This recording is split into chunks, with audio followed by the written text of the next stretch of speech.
क्यों खुद को जहमत दे रही हो शकीला? अब बचा ही क्या है? तुम्हारे पास हमें देने के लिए कुछ शराब थे, कुछ दुख थे, कुछ अजियतें थी, सो तुमने दिए। लेकिन हमारे पास तुम्हें देने के लिए खामोशी और गुरेज के सिवा कुछ नहीं है। आप ठीक कह रहे हैं सजाद भाई, आप पहले भी ठीक ही कह रहे थे। इस मामले में सबसे ज्यादा कसूर मेरा है। मैं जानती थी अपने बेटे के नजरियात को और दुआ के अकायद से भी बखूबी वाकिफ थी।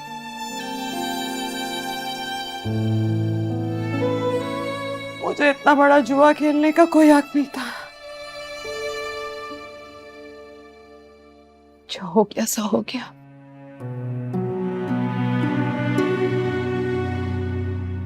वक्त का पहिया उल्टा तो नहीं चलाया जा सकता।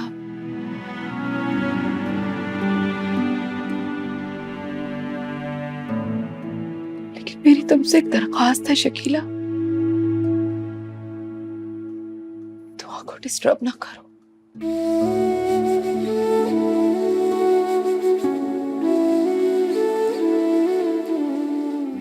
मेरी बेटी ने बहुत हिम्मत दिखाई है, बहुत हौसला दिखाया है।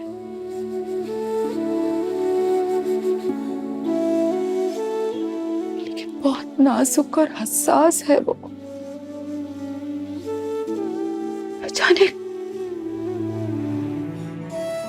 क्या बीतती होगी उसके दिल पर।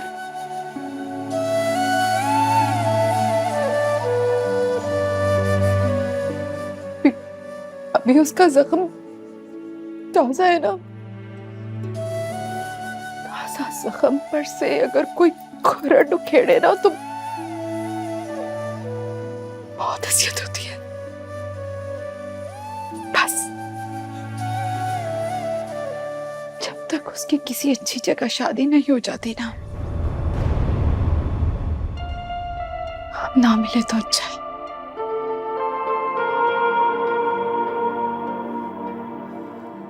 मैं चलती हूँ। खुदा हाफिज।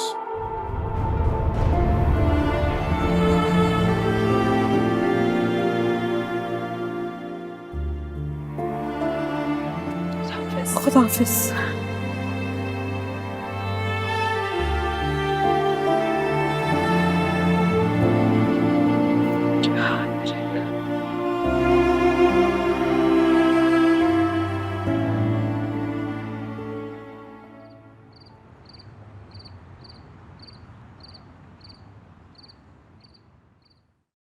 ये लीजिए।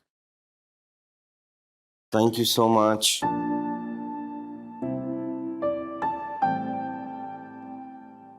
वो दुआ को भी दे दिया है और अम्मी अब्बू को भी।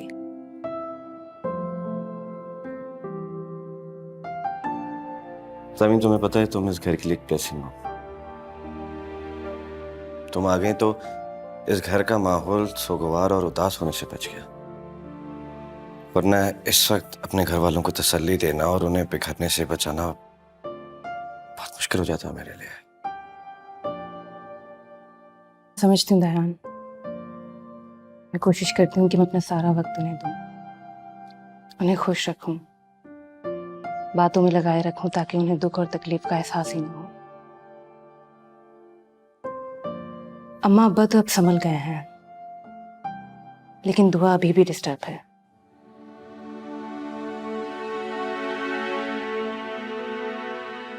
वो बात ही नहीं करती है, चुप चुप सी रहती है। मेरी बहन बहुत नाजुक, कोमल और अनछुए जज्बात रखती थी। उस शख्स से ताल्लुक ने उसे बिल्कुल झंझोड़ कर रख दिया है। बहुत चाहने लगी थी वो उसे, लेकिन अल्लाह की मोहब्बत हर मोहब्बत को शिकस्त दे देती है। अल्लाह से वफा का जज्बा हर दूसरे जज्बे पर गालिब आ जाता है। अम्मा और अब्बा ने आप दोनों की बहुत अच्छी तरबियत की है। अच्छी बुरी का फर्क सिखाया है, अकीदा और ईमान मजबूत बनाया है आप लोगों का, तभी ये सब कुछ मुमकिन हो सका है। ठीक कहा तुमने। बहुत बड़ा एहसान है हमारे वालिदैन का हम पर। उन्होंने हमारे बचपन से ही हमें अल्लाह की मोहब्बत से जोड़े रखा। और देखो हमारा घर कितना खुश नसीब है कि तुम आ गई। ज़मीन, तुम्हें पता है एक नेक, पारसा और पुख्ता ईमान का शरीक हयात किसी बड़ी नेमत से कम नहीं होता था। अभी बहुत कम लोग इस बात को समझते हैं। सब तो सिर्फ ये दुआ है कि अल्लाह पाक जल्द अज जल्द मेरी बहन को भी एक नेक, अच्छा, सुलझा हुआ, पुख्ता ईमान और अकीदा रखने वाला जीवन साथी अता फरमाए। आमीन। आमीन।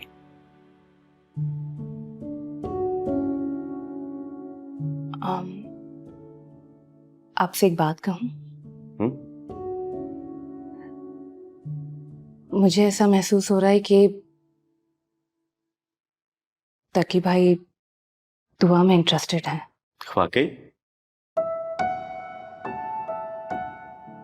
तकी भाई ने आज तक किसी लड़की को नजर उठाकर भी नहीं देखा कि वो उसके लिए फूल या तोहफे लेकर जाएं।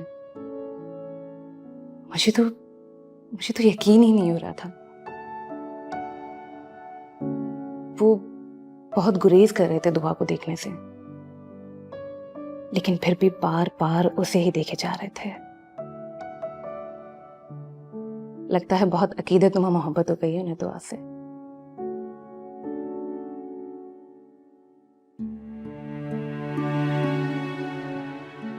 आपको बुरा तो नहीं लगा ना? अरे नहीं नहीं, बिल्कुल भी नहीं लगा।